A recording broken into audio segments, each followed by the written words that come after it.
Hello, everyone, and thank you all for joining us for our Romance and Travel video podcast taking you today to Rwanda. My name is Florence, and here at TravelStore and Destination Wedding Division, my team and I have a passion for travel, and we prefer it with a little hint of romance. The Romance and Travel video podcast series takes us around the world as we explore its every corner, looking for the most romantic travel experiences. The video podcast series was started in 2021, and so far we've already visited so many places in our beautiful world: Tahiti, Hawaii, Kenya, South Africa, and many more. The recordings of our past events can all be found on our TravelStore website, travelstore.com, and it's on the Talking Travel page. They are a fantastic source of inspiration for your future journeys.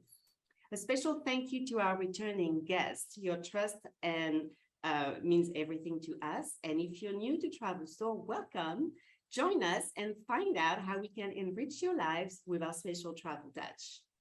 What a travel year 2022 has become. While it started a little slow with Omicron, we have since been extremely busy creating handcrafted travel experiences for you.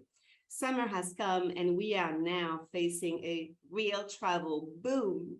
The TravelStore family here to help you navigate the ins and outs of the post-pandemic travel surge to make your long-awaited dream to travel come true.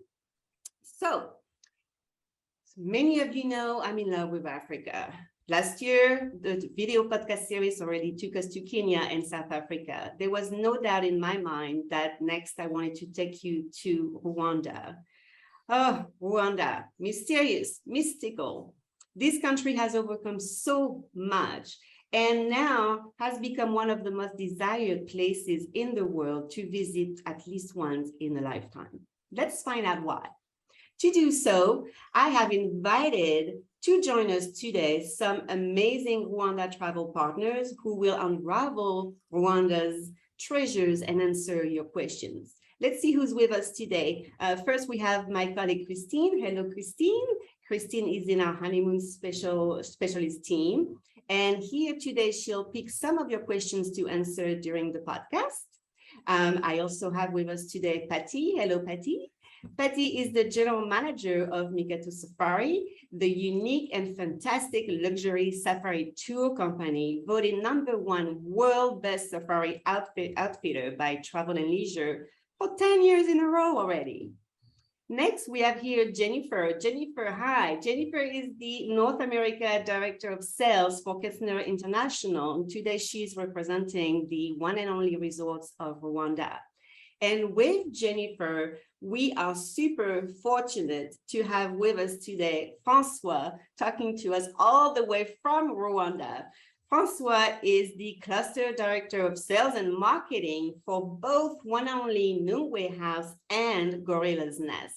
Francois, thank you so much for making time to be with us today.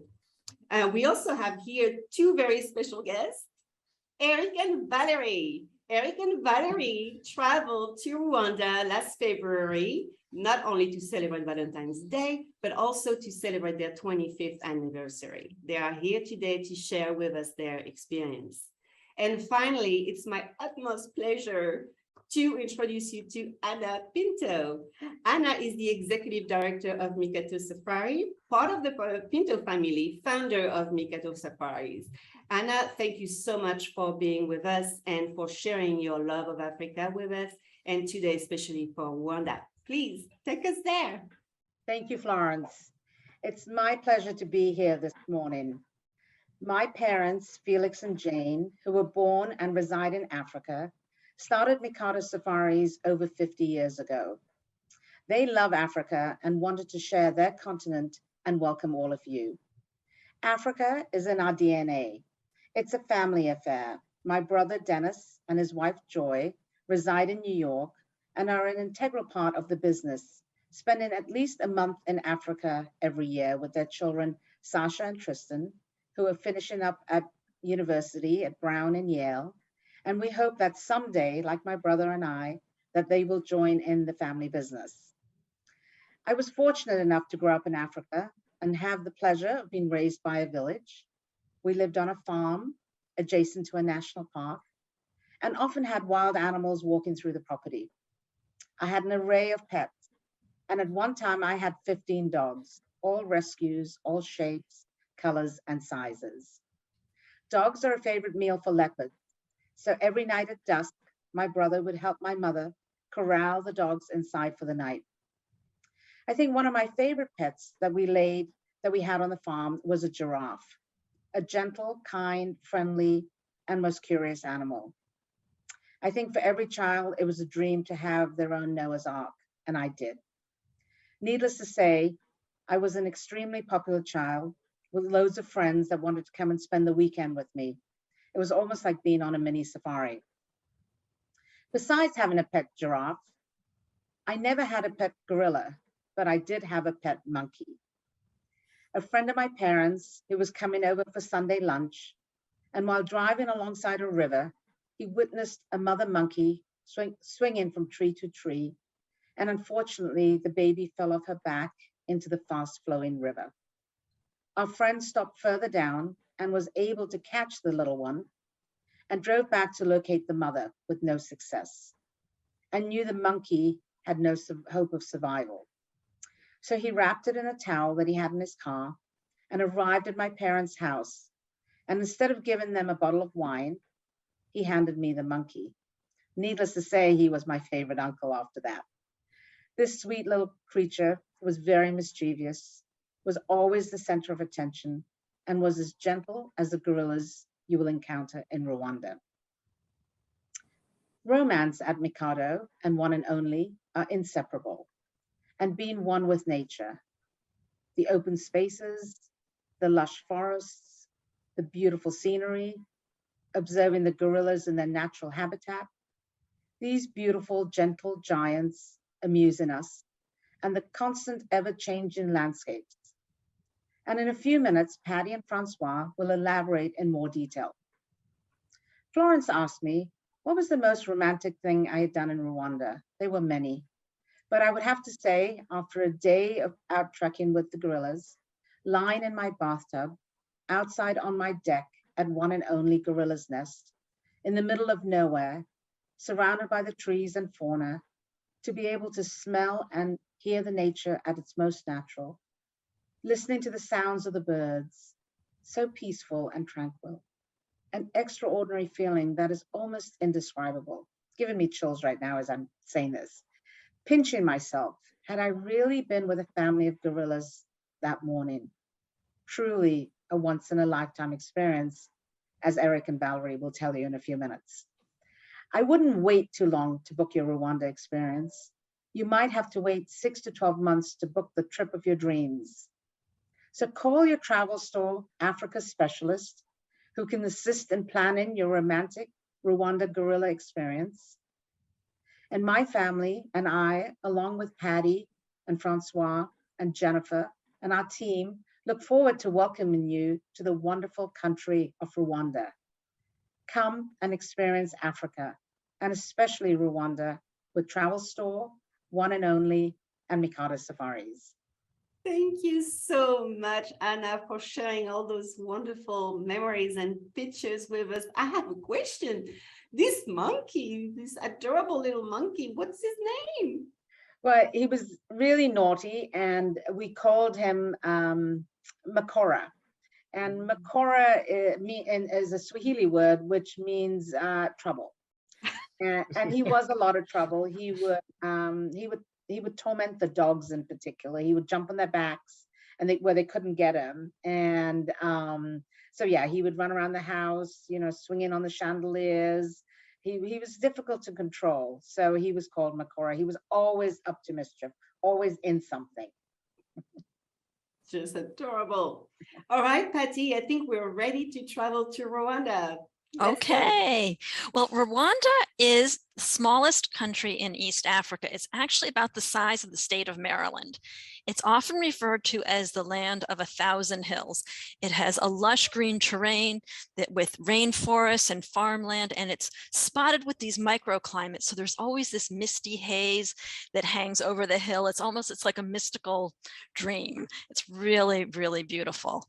And getting there is actually not too difficult. There are not any nonstop flights, but there are easy connections through most European capitals and through the Middle East, through Doha and Dubai as well. So when you arrive in the capital city of Kigali. While this is the largest city in the country, it doesn't feel like your typical crowded capital city. Most travelers will stay here for 2 nights. And the most remarkable thing about Kigali is that it is incredibly clean. It actually is the cleanest city in Africa. And I mean, there is no litter anywhere. I mean, anywhere in the country, really. And Rwandans are very, very proud of the fact that they're so much cleaner than any other place. And one of the ways they help keep the country so clean is that they have a monthly event called Umaganda. So on the last Saturday of every month, everyone in the country gathers together from 8 to 11 a.m. to participate in community work, which would include picking up any litter if there was any, but it really brings the entire community together. We should have an Umagonda everywhere in the world. I know. The most important site in Kigali is the Genocide Memorial. So Rwanda is a country that does have a very painful past and a complicated history. Every single Rwandan and their families were deeply affected by the genocide in 1994, when 1 million Rwandans were brutally murdered. And the memorial was set up to honorably bury about 250,000 Rwandans. And it also is a place where people can go reflect and just a place of peace for the families. It also educates visitors on the atrocities of the Rwandan genocides and other genocides throughout history. So it's a painful visit, but it's a very important visit, because without that, it's really impossible to truly understand how remarkable the people of Rwanda are. Definitely. Valerie, this is where I want you to tell us, how did you get there? We flew through Qatar in the Q suite. Our trusted travel advisor, Gail, highly recommended these, and these were perfect for honeymoon couples. We were in pods in the middle of the aircraft, and the seats reclined flat. So it really felt like it was our own space, lots of privacy. Incredible service. We there was dining options on demand anytime that we wanted to eat when we want. Yes. And the connection was easy in Doha? Oh, nice, yeah. Yes, best business class in the world. You don't want to stop over in Doha for just a couple of hours. You really want your layover to be longer, and really easy connection throughout Africa. All right. And I think the next slide, Christine. Yeah, tell us about this. Tell us how the travel starts many, many months before, right? Yes, so we planned our trips. It was 8 months in the making, and I was literally counting the days down to our trip when we departed, and we were surprised with many gifts with Mikado, with a keepsake box first with our documents, our itineraries, and every month we kept on receiving little gifts, making us even more excited about leaving. And they are educational gifts, meaning you can read and learn about what you're going to do, right? Yeah. Correct. So, So, even the coffee table book had a great section on photography too. So it's like, that was one of my main reasons I wanted to go. So it was really nice to get that to set the stage. Plus they were inspiring photos. So it's just a great way to get us excited about the trip. That's true. Christine, do we have already a question from the audience? We do have one question. I think Patty would be best to answer this. Do we have to stay in Kigali and why? Well, the answer really depends on when your flight arrives. So if your flight arrives early in the day, then you probably could go onwards to the next destination, but many of them do arrive at night. But I highly recommend staying at least one night in Kigali. I mean, the visit to the memorial, I think it's so crucial. It really creates the context for your entire vacation, and it allows you to have like a 360-degree view of understanding Rwanda and its people and where they came from and just how far they've come. So, you know, you don't have to stay usually, but I would recommend it. And plus, there's always a little time for shopping. All right, so where are we going next, Patty? Okay, so next we're off to Nyungwe Forest and to the one and only resort there. So we take a very quick commercial flight. It's less than an hour. But then when we land, you drive about 45 minutes or an hour, it depends, through the countryside, and it is beautiful. You will very quickly learn why they call it the land of 1,000 hills. But what's also great is you really get a window into the life of the Rwandan people. You see so much activity along the roadside. This is actually one of Eric and Valerie's pictures of some cyclists catching a ride there. And the people are so friendly. They're waving at you, and their smiles are just infectious. And then you also see so many beautifully ladies walking with, and they make the most beautiful fabrics in Rwanda, and they're carrying, as you can see, everything here from bananas. I've seen potatoes. I mean, pretty much everything they carry along, and you watch that along the roadside. And then when you arrive at one and only Nyungwe, it's set on a tea plantation. So the drive-in is absolutely spectacular. And then when you arrive, you're greeted, this is actually a short video of when I arrived by these drummers, and it just, I don't know, somehow it was very emotional, just the arrival there. And I'll just let Christine share this with you.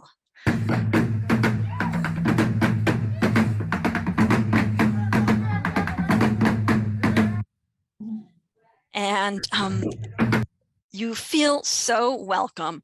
I mean, every staff member at One and Only, well, they greet you by name, but they put their hand over their heart like this.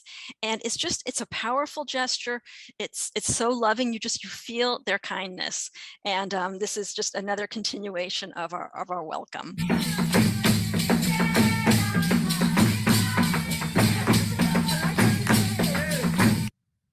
Beautiful. And now I'm going to let Francois tell you about this wonderful gem. All right. Hello, Francois. Good evening from Rwanda. I'm lucky enough to call Rwanda my home, and it's so heartwarming to hear Patty and I talk about the country that I've fallen in love with in the last year so much. And I am lucky to not only have one property, but two. Nyungwe House, I call it my daughter because there's such a femininity and energy about it. It is, as Patty said, on a working tea plantation that borders one of the oldest rainforests in Africa. And the rooms all look out into the forest, so you have this view into the forest from your private balcony. All of the rooms have beautiful wood-burning fireplaces. So I must say there's nothing more romantic than coming back in the evenings and they have drawn you a beautiful tea bath with the tea leaves from the local tea plantation, and you have the wood-burning fireplace crackling in the background. The property lends itself to quite a few activities. So couples can enjoy yoga together. There is a tea ceremony where you pick tea with the local tea picker. So it's a working tea plantation, and guests have the opportunity to interact with the farmers, and they will take you from leaf to cup, the entire process. In the Nungwe forest, you also have the canopy walk, and there are various hikes into the forest. The most beautiful orchids also grow in the Nungwe forest.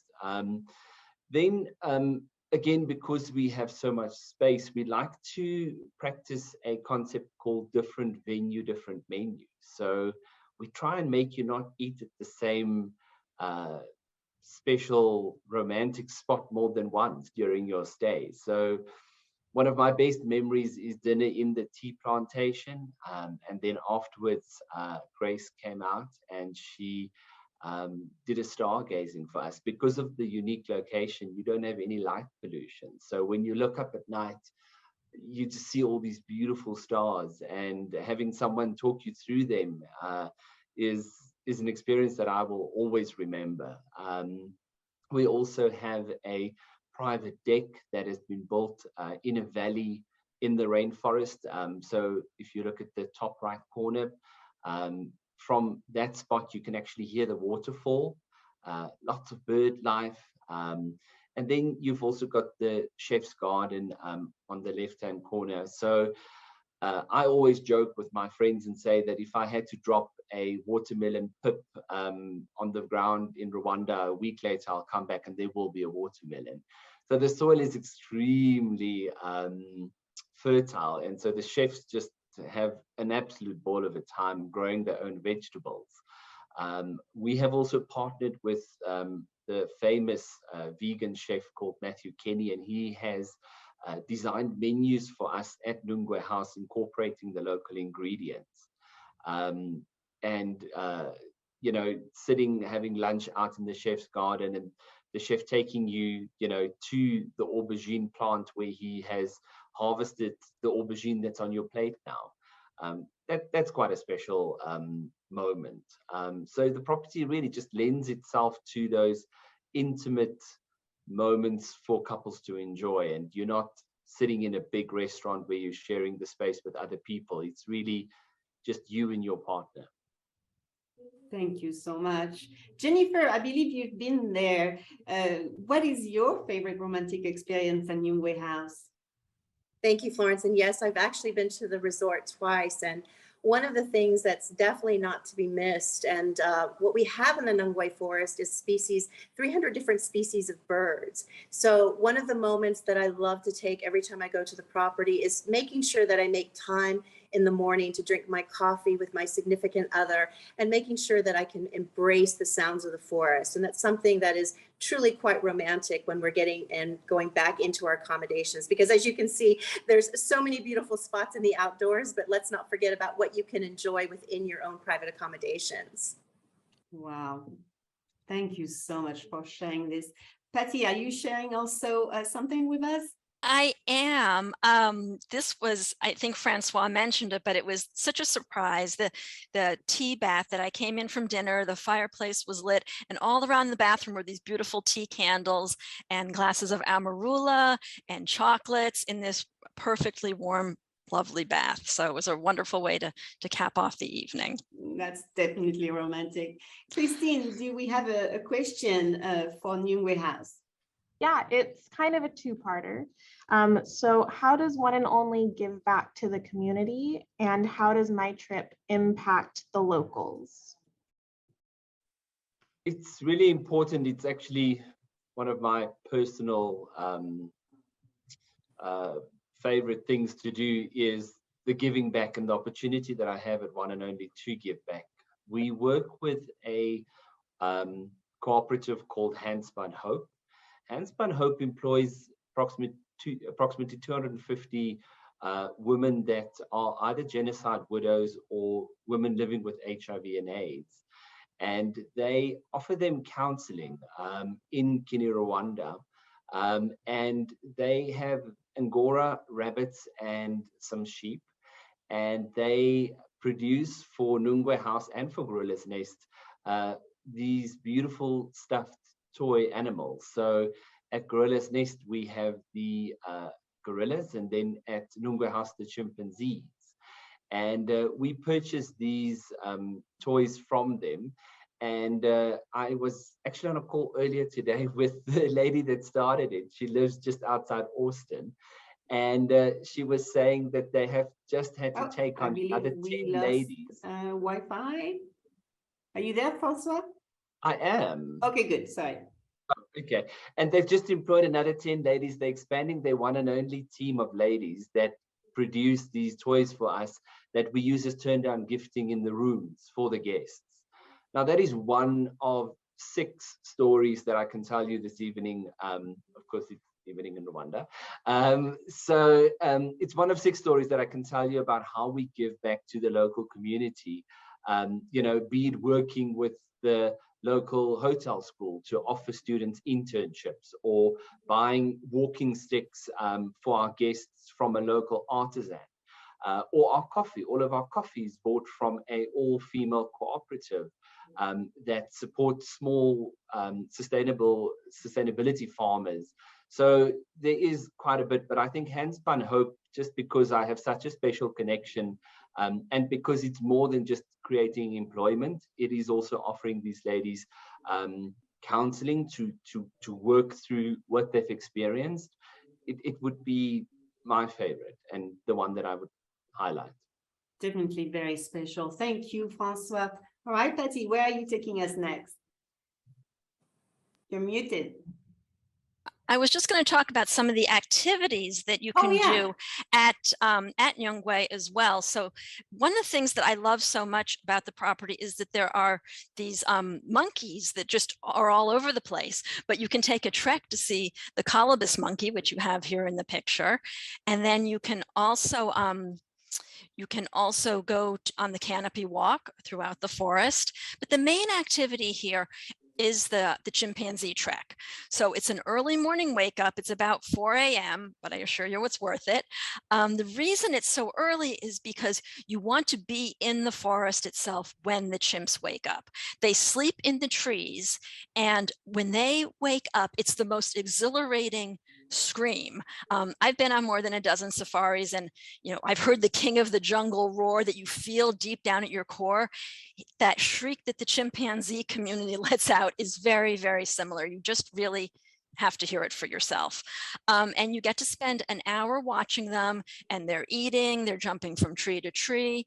And the chimpanzee is actually our closest living relative. We share 98.7% of the same DNA. So they call them a community because they are very much like we are. And so they don't go off on their own. When they wait until the whole community is ready to leave before they move on, and then they go fast. Wow. Thank you. Great pictures. Yeah. And so now we are going to leave Nyungwe House, and we're in full anticipation for our trip to Gorilla's Nest. So we're going to take a private helicopter to get to Gorilla's Nest. And Christine's just going to show you a short video of that.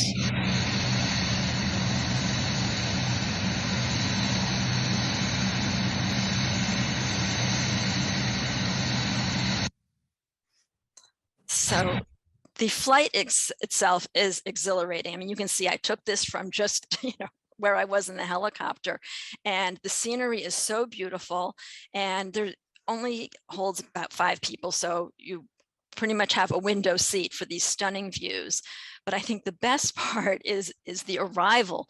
When you land at Gorilla's Nest, you're greeted by these beautifully dressed drummers. They're dancing. And I tell you, I felt like a rock star. I'm like, that this must be what it's like when heads of state travel, but that's how I was greeted when I got to Gorilla's Nest.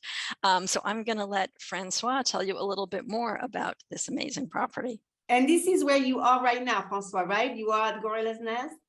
Exactly. And I was actually wondering if you can hear the drummers, because they're busy with the Boma session. So one of the sustainability projects that we work with is a local theatre school. And they come and entertain the guests by traditional dance, but also interactive drumming. So they've been drumming behind me since the start of this podcast. And I'm just thinking, oh my word, all everybody's going to hear is this drumming. We can't hear it, but we trust you. Okay. I'm very happy. Yes. So So this background's not fake. This background is not a filter or anything. I'm actually in the room that Anna stayed in. I went onto our system and I found it. And I am in a Virunga suite. And what a nice space to be in on a Friday afternoon or early Friday evening. We have these beautiful rooms that are all tucked in the forest, on the eucalyptus forest. The official names, obviously they have real names. I call them little treehouse pods because you feel like you are in a treehouse looking out into the gardens. Gosh, I wish you could all be here actually. And all of the rooms have beautiful gas fireplaces. I had the fireplace on and then it got a bit hot in here, so I got a bit red for the call. And then these floor to ceiling doors that open up to the private balconies. I should be looking at the camera, but I just can't take my eyes off the view. So these doors open all the way, and then you just feel like you bring nature inside. The property is on quite a large piece of land. And so again, we've created these private spaces for couples to enjoy. We are actually the only property in Rwanda that does the sound bath therapy. We can do the guided meditations with couples. We have e-bikes and our own mountain bike trail on the property. Beautiful spa on the property. I must mention that both properties have amazing freestanding spas with very capable teams. And then dining. So some of you that are my age might remember a gentleman by the name of Jack Hanna. Jack Hanna was a zoologist, but also a very well-known conservationist and did a lot of work for the conservation of gorillas. So when we redeveloped Gorilla's Nest into one and only Gorilla's Nest, we discovered that his original homestead is next door, and we contacted him and asked him if we can purchase it. And so we've turned it into a beautiful dining venue. So on the right-hand side, that is the lawn in front of the cottage. The original cottage, we've kept a lot of the original furniture in there, and guests can visit it either for lunch or dinner, or in the evenings. It's a great spot for an amarula, and it's on a hill, so you look out onto the rest of the resort. But again, different menu, different venue concept. We will always try and surprise and delight our guests. So be it in the chef's garden, or Jack Hanna Cottage, we have 2 beautiful libraries, or like the couple on the left-hand side, you can just dine in the gardens if that is what you want. So there's just so many options on the property. And then, of course, as Anna showed earlier in the presentation, her room. So this room has got a beautiful bath outside on the deck. Again, nothing better than coming back in the evening and having a warm bath drawn for you, listening to the evening sounds of the forest because you're inside a eucalyptus forest. Valerie and Eric, what was your most romantic experience that you can share at Gorilla's Nest? There are so many incredible moments. I'll be amiss not to mention the staff at one and only Gorilla Nest. They really made our stay special. We were surprised every night when we came back to our room with a drawn bath with a turned down pedal, a rose petal turned down. But I really liked the fact that you even if a property is full, you never felt like you were with other people. So to me, it was like the perfect place to be, especially during the pandemic. We felt that we had our own little private, space everywhere that we went, and dine, all of the different areas that we dine at the Jack Hanna Cottage one night, outside on the outdoor deck of the Nest restaurant by the fireplace. it just made it very, very romantic. That's a very special attention. Yes. Yeah. Oh, look at that. And I also just like sitting by the fire pits outside and just watching the sky turn dark. It's like we just stayed by a fire one night and watched the fire burn out as it became that. It was just a very beautifully romantic moment. Oh, yes. That's romantic right there.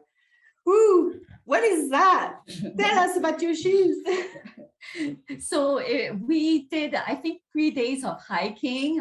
One day we went to see the gorillas. The second day we went to see the golden monkeys. And then the final day, hiked to the Dian Fossey grave. And every day, you know, we would come back to the resort with these muddy shoes. It was very slippery. They actually give you all the gear. So they have gaiters. They have also backpacks, but they would greet you back and help you, you know, take off your shoes. And then in the evening, we would get, you know, our shoes came back cleaner than they were. Yeah, they looked like they were new when we got them back. Like, how did they do this? Gleaming. Wow, that's magic. Patty, so Valerie mentioned a few of the things she did. Let's talk about that. Yeah. So yeah, there are a lot of things to do here. Of course, the gorillas are what everybody's really there to see, but you can only spend 1 hour with the gorillas. So we really recommend going for 4 nights and doing 2 treks. And there is a lot of stuff to do in addition to what you see at the resort. There, one of the very new things is the Ellen DeGeneres campus of the Dian Fossey Fund. And this is a multi-purpose center that's dedicated to remembering and continuing the work of Dian Fossey. There's a research center, there's an education center, and an interactive museum. And the campus officially opened earlier this month, so it's really brand new. I was lucky enough to be there after the soft opening in February, and this is in the interactive exhibit where you can learn to speak to a gorilla. And because the trackers actually do have a language, they speak with them, and you can see what your gorilla personality is like. And there's also a wonderful tribute to Dian Fossey herself. They have made a replica of her living quarters, complete with artifacts, including her typewriter and her journals. Her pearls are there, her passport. I mean, it's really interesting. And then for the intrepid travelers like Valerie and Eric, you can do a hike to her gravesite. And you can also go on a trek to see the golden monkeys. So Rwanda is one of only 2 places in the world where you can see these monkeys, and they are an endangered species. And you can see how close you get to them. And they're really beautiful. But of course, the main event are the gorillas. And so people are often curious as to how difficult the hike is. And it varies, but the trackers, they sleep in the forest. So they have a really good idea, pretty much all the time where the 12 gorilla families are. So of course they can move, but you can, you can say that you want an easier hike or a more challenging hike. And we always provide porters with for our guests. With Mikado, we usually have at least 2 porters. And at first I was like, what do I really need porters for? But they carry your bags, which is great, but they also help you not to like sink in the mud and lose your shoes, which they know exactly the right places to step. And most of these trackers were, or porters were poachers for bushmeat. So by utilizing their services, you're giving them a job. And of course, even if you want 4 porters, it's always included with Mikado. So I thought I would show you this little video of a young gorilla on my recent trek. So this gives you an idea of how close you can get to them, or they get to you, I should say.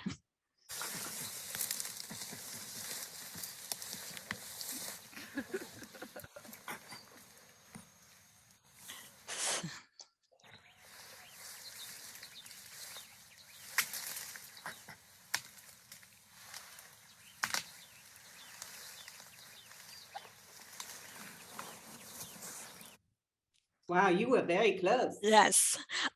So in that 1 hour, you may not see the entire family. I think the family I saw was about 18. members, but you will probably see most of them. And like humans, human families, there's a lot going on. I'm here, this is like the perfect little gorilla family. You've got dad, who's the silverback, and mom with 2 babies and a juvenile. And there's no doubt that the silverback's in charge. I mean, I feel like they do 3 things. They eat, they sleep, and they discipline, and you'll see it all in that time that you're there. And then the mamas are constantly caring for the babies, and they are so cute. But for me, I love the juveniles. I felt like they steal the show. So it was funny because this little video here, I mean, I was really filming the mama and the baby cuddling, but you'll see what I just think is what I mean about the juveniles when you play the video.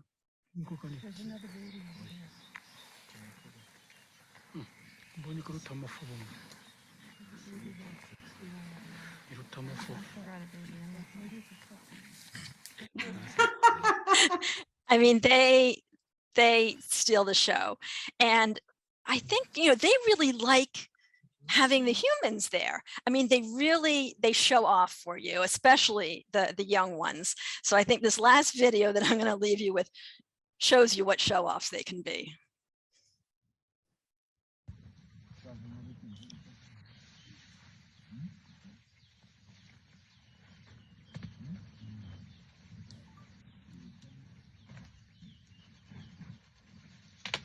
Oh.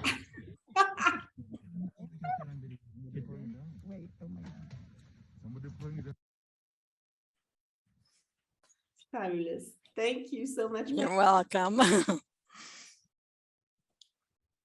So I just thought I would take, you know, a little kind of housekeeping notes about getting there. Of course, you need a passport.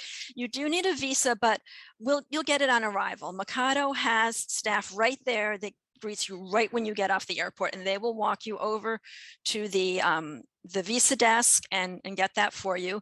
You do need to present a negative COVID test 72 hours prior to departure, but it's very easy now. You don't have to upload forms or do anything like that. You literally just have to show the piece of paper at the airport. And you do have to take a COVID test that has to be negative before you see the primates.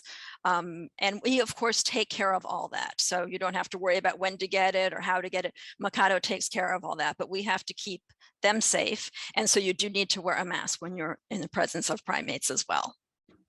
Pretty easy. I like that. Easier and easier. All right, Christine, do we have a few questions? Yes, sorry, I couldn't find the unmute button. I think this would be for Anna. I want to go to Rwanda and do it right. How long should I plan to be there? Well, like Patty said it's probably one of the cleanest countries in Africa. I would say it's probably one of the cleanest countries in the world, actually. I live here in Los Angeles in Palos Verdes, and I find bottle tops on the streets. You won't find a bottle top on a street in Rwanda. But it's such a beautiful country, and the people are so kind and so gentle because of what they've gone through over the years.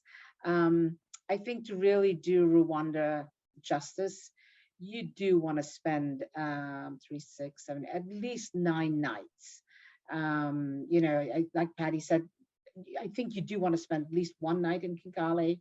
Nyangwe House is just beautiful. It takes me back in my childhood as a child, going and spending weekends at friends' tea plantations. It is just green and lush. And Patty's background right now is that Nyangwe House, I believe. It's just It is. You see that lushness, and you know, you see all the tea plantations, and everything is so green. And you can easily spend 3 nights there, if not 4, just getting acclimated with the altitude and the country, and enjoying wonderful healthy meals, doing the treks and the walks. Canopy walk is also wonderful. And then you either fly in a helicopter to Gorilla's Nest or drive. And at Gorilla's Nest, I would definitely spend 4 nights if you can, and do 2 treks. When you travel with Mikado, we do 2 treks, and I think it's Valerie did that too, and I think it's really beneficial to do that. Well, after seeing that picture of the golden monkeys, I would not miss them for anything. So beautiful. Yeah, really is. So I think in Rwanda, you want to spend about 9 nights and really get to enjoy the country and just driving, as Jennifer will tell you. Jennifer and I drove actually from Gorilla's Nest to Kigali, and my head was out of the window pretty much the entire drive, as was Jennifer's, because every scene was just a photograph, whether it was the people walking or it's really, really beautiful, gorgeous. Thank you, Anna. We have time for one more question, Christine. One more. Okay. What is the weather like, and will I get altitude sickness? I don't know who should answer that. I can answer that. I'm here. So the altitude at Nungwe House is approximately 3,000 feet above sea level, and then at Gorilla's Nest you're looking at about 7,300. Altitude sickness is not something that comes up. It's not something that is common. We have a doctor at the property 24/7 at Gorilla's Nest. So if a guest does feel unwell, there is a doctor available. And then the weather. So because of the high altitude, we do have colder evenings and early mornings, but we don't get any snow. It doesn't dip below -Celsius for us. So it's a very even temperature throughout the entire year because of our location also being on the equator. Great, thanks. Valerie, did you feel the altitude at all when you went there? We did not. Perfect. Love that. All right. Well, thank you so much for being with us today and discover Rwanda with us. I hope you will plan to visit this fabulous country soon. And we would like to leave you with a little bit of those Rwanda drums we heard before.